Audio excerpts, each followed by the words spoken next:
Hi guys! Dumating na nga pala yung in-order ko sa Shopee.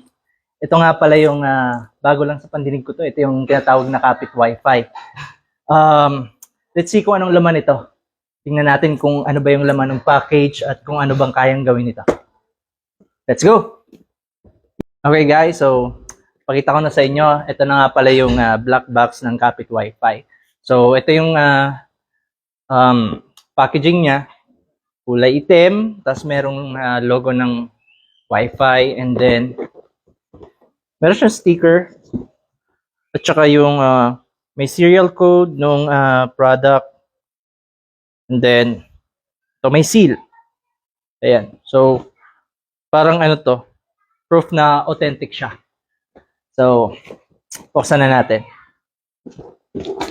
So inside, una mong makikita is yung Kapit Wi-Fi kit manual. Ayan. So, kapag i-install mo na siya, meron siyang instruction on how to onboard and activation. So, hindi ka mahihirapan. Let's say, for example, hindi ka teching tao, merong guide para sa'yo para hindi ka mahihirapan sa pag-i-install. Ayan. So, very essential ito. Then, andito yung kanilang hotspot. Maliit lang ng device. So, hindi kagaya nung sa Piso Wi-Fi na meron ka pang machine and then grabe yung no-consume na kuryente. Kasi kung makikita mo to, meron siyang laman na hotspot. Ito yung antenna niya. Ito yung pinakang power supply niya, yung PoE. Ayan. Kompleto na to. Meron pang mga screw para kapag ina-attach mo na siya kung saan mo siya gustong ikabit, sa wall o kung saan man part ng bahay. Ayan. Ito yung power cord. Meron pang kasamang cable tie. Kapal din cable tie niya. Ayan.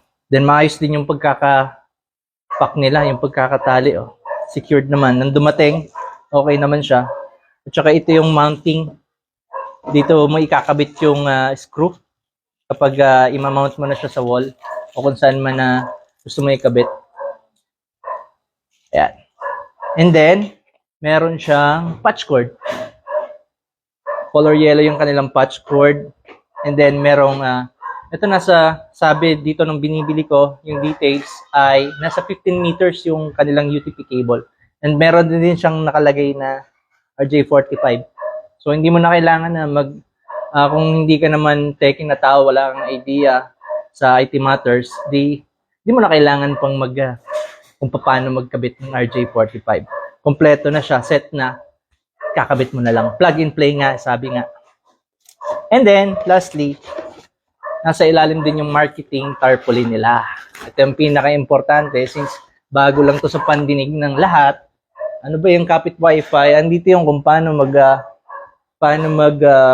connect sa Kapit Wi-Fi. Just syempre, i-introduce mo pa lang to sa community nyo. So, para may guide yung mga user.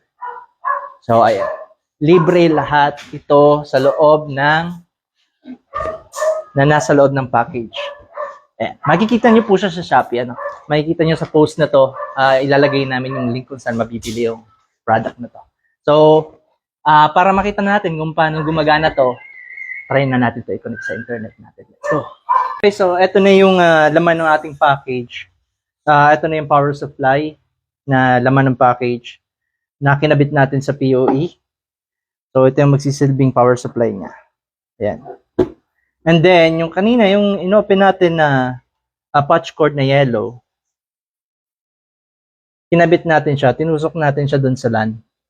Makikita nyo, meron namang label niya na LAN. So, doon natin siya ikinabit. Papunta doon sa modem ng inyong Globe, or it's either ang gamit nyo po ay PLDT, Converge, at kung ano man po yung internet provider ninyo, kakabit nyo lang siya sa modem doon sa port 1. Ayan. Port number 1. So, galing sa port number 1, papunta sa PoE, doon sa may label na LAN. And then, kanina naman, yung laman ng package na UTP cable ng 15 meters, tinusok naman natin doon sa may nakalagay na PoE. So, ito yung magbibigay ng power doon sa ating hotspot na nakakabit sa labas. So, From here, papunta dun sa lubas kung saan natin kinabit yung hotspot. Ayan.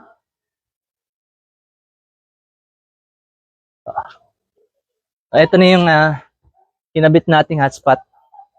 Anyway guys, meron nga pala tong range na 200 meters. Pero pagka medyo may barrier, kagaya nito, residential area, pwedeng mag-reach lang siya ng 100 meters. Malawak pa rin. Ayan. So pag all good na ikabit na natin, all set na, pwede nating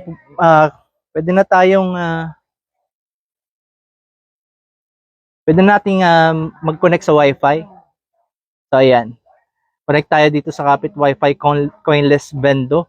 Ayan, kita nyo. Okay. So kapag naka-setup na lahat guys, kapag naka-connect na kayo sa Kapit Wi-Fi, open nyo yung browser nyo. And then, punta kayo sa link na operator.kapitwifi.ph. Kapag naka-connect na tayo sa Kapit Wi-Fi device, dahil bago pa lang tayo, kailangan nating pumunta sa operator.kapitwifi.ph and then mag-register. Dito kailangan lang nating i-fill up yung mga details. Lagyan natin yung ating name. Then, yung phone number. Reminder guys, yung phone number na ilalagay natin dito dapat tama dahil so dapat check nyo kung tama yung phone number. And then, kailangan din yung address. Drop down menu na nga pala to. Click nyo lang to for sa details ng inyong address. Yung province, kiklik nyo na lang kung saan yung province nyo. Ganun din sa municipality. Drop down menu din siya. So, select nyo lang kung saan kayong municipality. Then, ganun din po sa barangay. Napakadali lang po mag-input ng details. Di nyo na kailangan type pa isa-isa dahil meron na siyang drop down menu. And then, kailangan nyo mag-create ng 4-digit PIN. Ito po yung gagamitin nyo palagi kapag o-open nyo yung inyong operator account. So, tatandaan nyo po yung 4-digit PIN na ginawa ninyo. Then, submit. Yan. So, sabi dito, welcome to Kapit Wi-Fi. You are now registered. Please press the button below. So, go to dashboard tayo.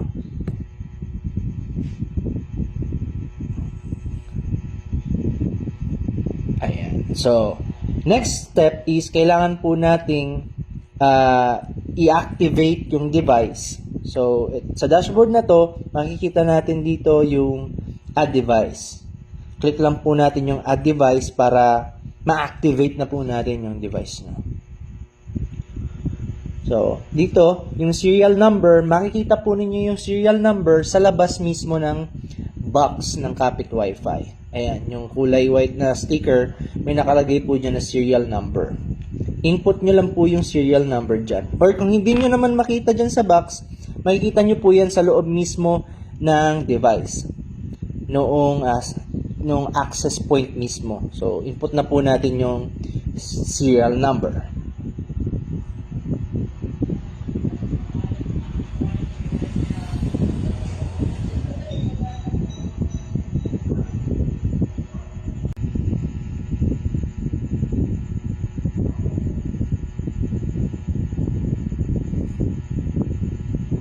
Tapos, sunod po natin i-input is yung activation code na makikita natin dito sa manual.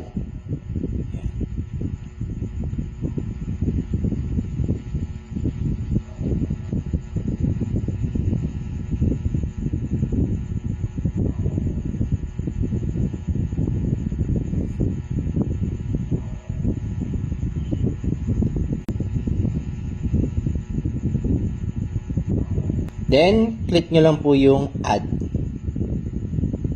Ayun. So, makikita nyo dito sa dashboard na online na. That means na activated na po yung inyong Kapit Wi-Fi device. Ayun, makikita nyo na siya. Meron nang nakalagay na one online.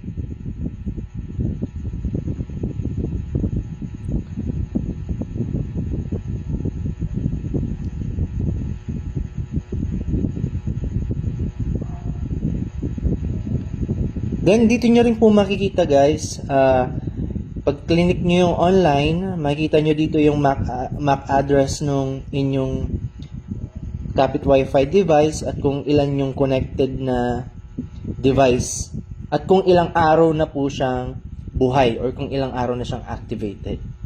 So dito pwede nyo pong i-edit yung pangalan ng device. Halimbawa, meron kayong multiple device para hindi kayo malito, pwede kayong maglagay ng kanya-kanyang name sa device name niya. So, since di pa naman natin kailangan dahil isa pa lang, so hayaan na muna natin yung default na name ng device. And that's it guys. Once na naset nyo na to, pwede na siyang gamitin. So, thanks for watching.